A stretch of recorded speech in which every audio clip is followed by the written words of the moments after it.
Hi, for this video I'd like to discuss and demonstrate the discovery of local Unix accounts in the environment, the importing of those Unix accounts into Active Directory, some massaging of the data and what we have to do to make all this work, and then auto-provisioning accounts into Active Directory user groups so that they get auto-provisioned out throughout the entire enterprise to get whatever kind of access controls they need using role-based access control. So the first thing I'm going to do is inside my machine here I have Centrify's Deployment Manager, Direct Managed Deployment Manager, and I'm going to try to discover a new Unix machine that's on my network, so I know I have some local accounts on that machine. So inside the Deployment Manager I could do a couple different options here. I'm actually going to discover from the network and put an IP address range here.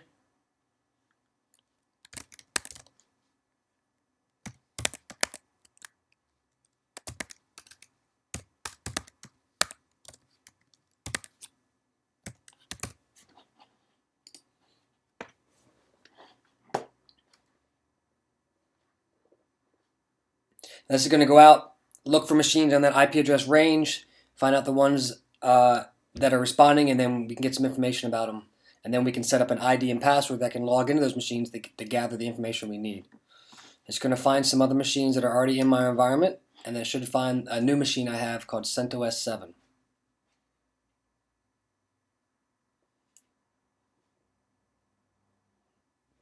So now I found this new machine.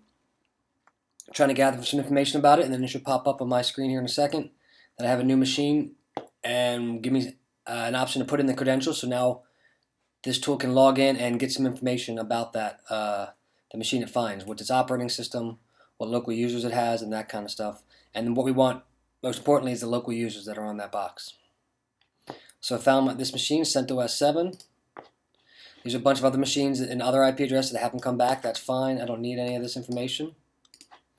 And for this one here, it's going to say for CentOS 7, I need some credentials. So I'm going to specify the credentials. Basically, it's going to SSH into this machine using this credential. So this is another local account I know exists on that machine.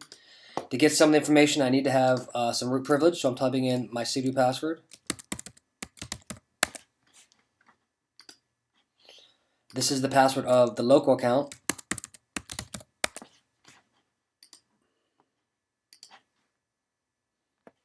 So now you can see the little hourglass here. It's connecting into that machine, retrieving information.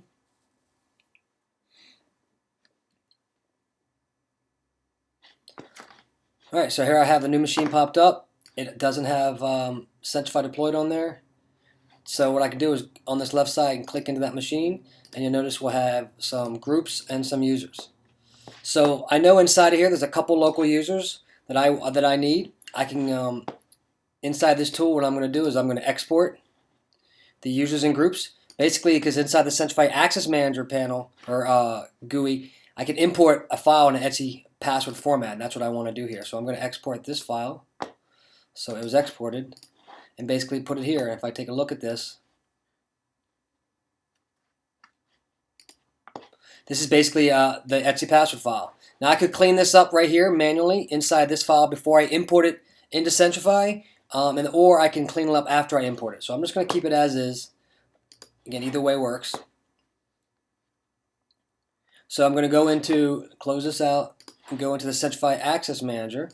And what I can do here now is I'm going to go into just a temporary zone. It doesn't matter what here. I basically have a zone here that's for lab, but I need a place to import this data, and then I'm going to take that data, massage it, delete some things that I don't need, and then import it into AD. I don't need to do any kind of UID matching. I don't need to make my AD accounts match up to a UID that's local in this machine as it is. I'm just going to import these users that are in the Unix, those Unix machines, import them into AD because they don't exist yet in AD. So I can go in here and I say, for every one of those Unix data, I can go in here and say import from Unix. So I basically need an etc password file. So there's my users. I hit next. I go ahead and I don't need to include any of the system accounts here. This is going to store it temporarily in Active Directory. Found 23 users. And now what you see is under this Unix, it's going to have a pending import. So here's all here's basically that that account that we looked at, or the file that we looked at. So a lot of these I know I don't need it all, and they're the local accounts that are not Active Directory users. So I can go ahead and delete all these. Let's see. For all these, I can hit delete.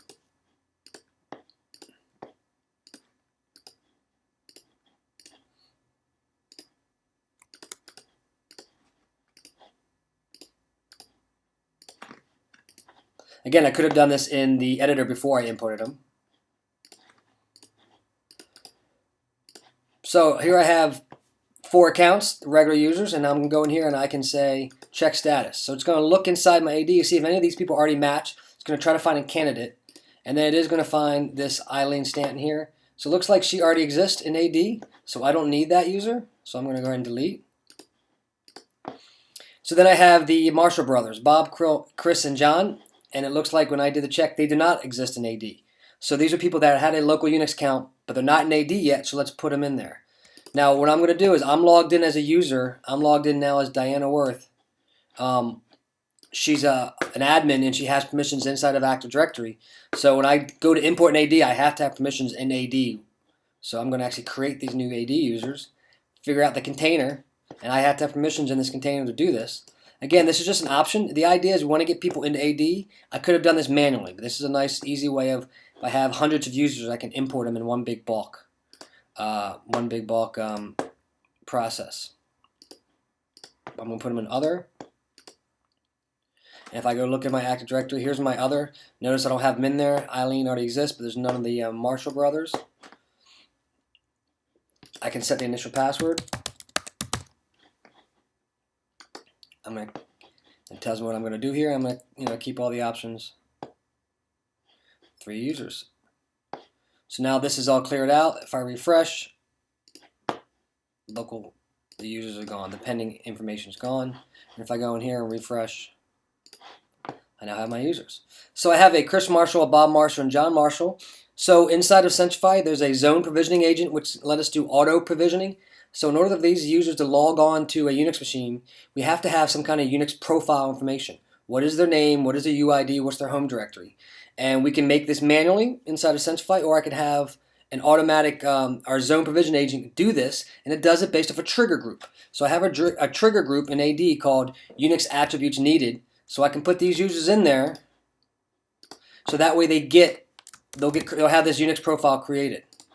So Unix attributes needed I have as an AD group, users who need to have those UID and home directories and things like that made. So I add those 2, and then I'm going to add John Marshall as well to that group.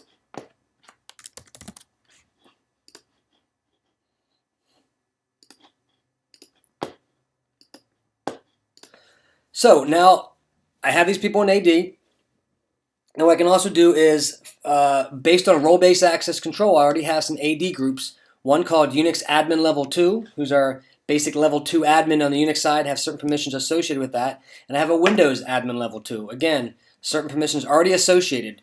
The idea with Centrify is you set up these AD groups and you set up role-based access control so AD groups can do what you want them to do and they can't do anything else inside your environment.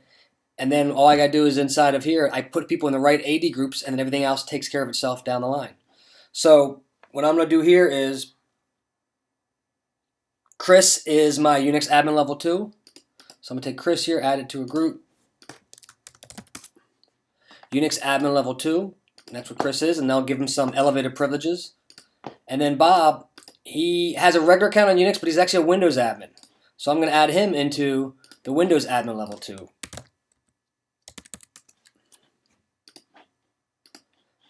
And for this demo, I'm not going to worry about John Marshall. So right now I have Chris and Bob and John also have attributes created, but then I actually have roles created for Chris and Bob. So if I go inside my Centrify console, I like to do all my Unix data in the global zone. If I look here in users, they're already created. So basically what happens is we have a zone provisioning agent that runs, and it goes through and creates this. And I can bring this up now.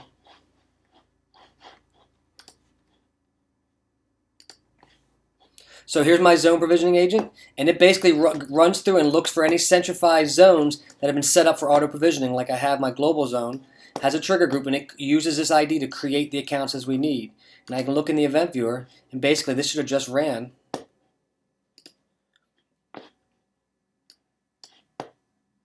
And I can look in when I have some custom logs. Where is it?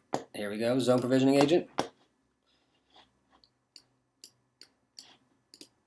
So here, see, Bob Marshall was created, and Chris Marshall was created, and John Marshall was created. So we created all that user profile. We have a UID that's Centrify generated based off their SID, so we know it's unique. We have their home directory and their basic primary group, but the UID is the big one here. So this zone provisioning agent did it automatically. So all I did was import some Unix people into AD, put them in the right trigger group, and my automatic batch job created these profiles. So I have these profiles, and then inside of Centrify you have to do authorization, but I've already set the authorization who can do what I need. I have said that Windows Admin Level 2 have this role, and that role gives you the right to log in on certain machines and certain elevator privileges. Same thing with Unix. Unix Admin Level 2 I've already set. So these people that I've just changed now, I don't have to give them authorization because they already have it based off their role. Their AD group already has these roles to do what I need to do, what I need them to do in my environment. So what I can do inside of Centrify, we have a way of looking at the current policy. So I can go inside, I have two machines I'm going to be testing on. So I can go to my actual Unix machine here and say show effective user rights. And if I've set all this right up, if I set this right so far, then my Chris Marshall should already have login rights. He can log in, and he should have some extra commands. He can stop and start the web service. Again, I didn't have to do that specifically for Chris. I put him in the right AD group, and that AD group already has this permissions downstream throughout my whole environment. So in the Unix box, my Unix Admin Level 2 can stop and start the web service. And I can go to a Windows machine I have here and do the same thing.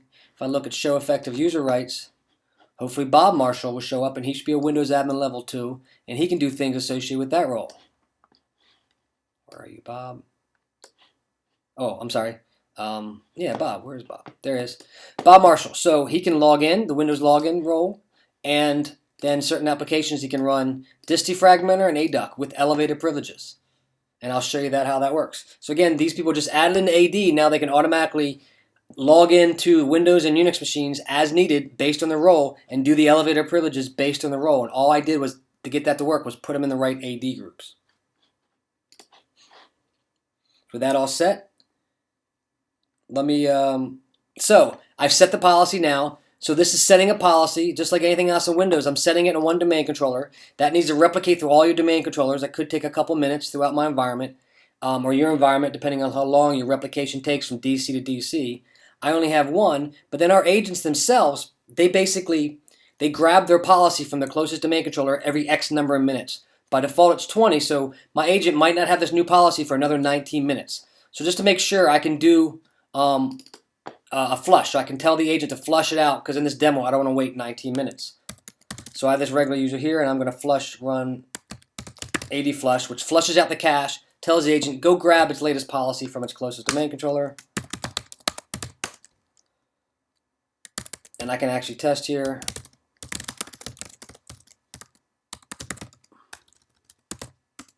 So you notice that this guy, John's not going to log in, but I do have a login for Chris, and he is the local guy. I haven't set anything up for Bob yet. I have credentials. I mean, I have UID information for Bob, but I have not put him in any kind of group that gives him access, so they can't log in, but Chris Marshall should be able to log in. And then on my Windows 7 machine, let me show you an example here. I also want to do a flush, so I don't have to wait 19 minutes to see if this works. There's a flush inside here as well.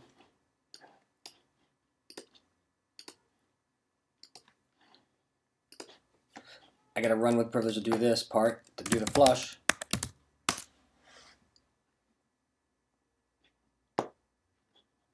So we have a little refresh here. Again, in normal production environment, I wouldn't have to do this. Waiting 19 minutes or so is okay.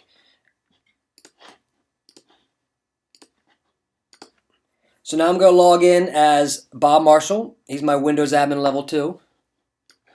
And again, all I did was add him into AD and put him in the right AD groups. I haven't done anything downstream, but because we've already set up these role-based access control, he should be able to log in, and he should have elevated privileges to run dist-defragmenter and the ADUC tool.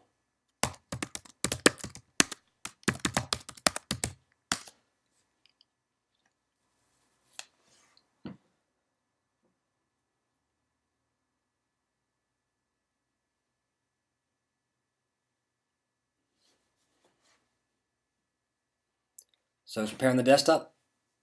brand new user. This guy should log in, and I'll show you I'm running these tools. As their regular account, they won't be able to run the tools. They'll have to use the Centrify Direct Authorize on Windows, and that Direct Authorize is elevated privileges. So I can look, if I look at disk defragmenter, if I go to run it, if I try to analyze a disk, I don't have permission. Disk defragmenter takes elevated privileges. I don't have that, so let me run it with privilege. With Centrify, you right-click, say Run with Privilege, and then this is my password. If I have this user set up for smart card, this would be their smart card PIN. Basically, I need to know my own password or my own PIN to raise my privilege, not someone else's. So now when I analyze the disk, I can do it. So I've been given the privilege, and all this is being logged and audited. So let me stop here. There's no reason to do that. And the same thing with if I'm reaching across a network to another machine. If I try to run Active Directory users and computers, go inside here, I can't do anything. Let me show you. I don't have permissions. If I try to do a new, I can't do anything. If I try to edit somebody's information, I can't. So he doesn't have any permissions because I ran it as his regular account. But now let me run it with raised privilege. So I right click and say run with privilege. Type in my credentials. Oops.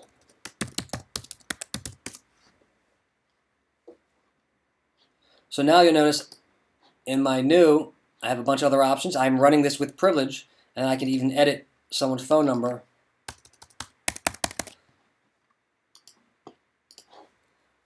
All right, so again, the standard operating procedure is don't give people any more privilege they need to as a regular account, and then use Centrify to raise their privilege for those applications that they need to do their job. Also, again, this guy is a Windows admin. He should not have the right to log on to Unix machines. And just to show you that, I'll try to log on. This is going to be failed. So Bob Marshall does not have the right to log on to Unix machines. So let me log off here. And let me log on as Chris Marshall. Chris Marshall is a Unix admin. Now he has basic login rights on Windows. He can log on, but he can't raise his privilege on Windows. He can only raise his privilege on Unix.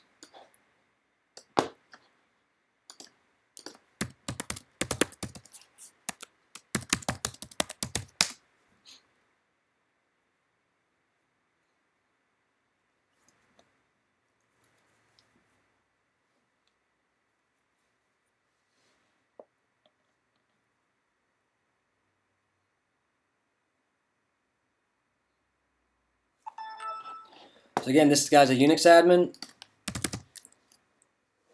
If I try to do any kind of raise with privilege, I haven't been assigned it. I don't have permission to do these things. This guy is a Unix admin. But he should be able to log into a Unix machine and have raised privilege on a Unix machine. So let me bring up PuTTY. Log in NSEN6, which is among my Unix boxes here. And notice it uses Kerberos credentials to log in.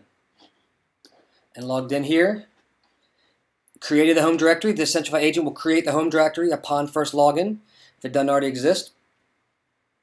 So now I can actually try to do something to raise my privilege. And again, this guy can, the role that Chris was put into can stop and start the web service.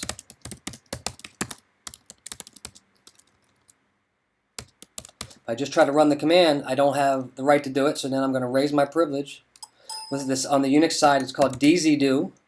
Similar to sudo, sudo is for local files. Centrify's dzdo is for elevating your privilege based on a policy in AD that's been distributed out. And again, I have this set up. Oh, I typed the password. Oh, I typed the password right. All right, so then I was able to do it. It stopped and started because I raised my privilege using the Centrify tool. Now let me show you if I get out. Now let me take Chris out of that Unix admin level 2 group. So if I go back into my ADUCT,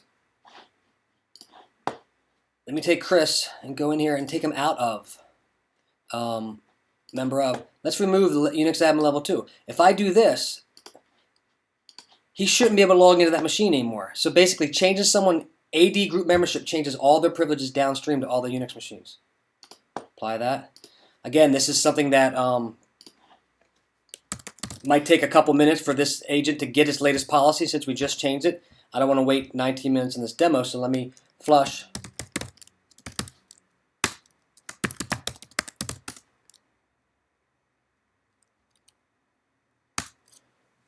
So now notice that where Chris Marshall could log in before, Chris Marshall can no longer log in. Just from taking him out of AD group, he no longer can log in. Let's go to that win machine and test it.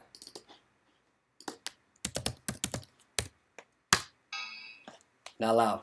So again, the whole idea is role-based access control for all your machines, whether they're Windows or Unix or even Macs, based off AD group membership. So this guy was put into a group membership that gave him the right to log in and have raised privileges. As soon as I took him out of that group and the policy was distributed downstream, he can no longer log in.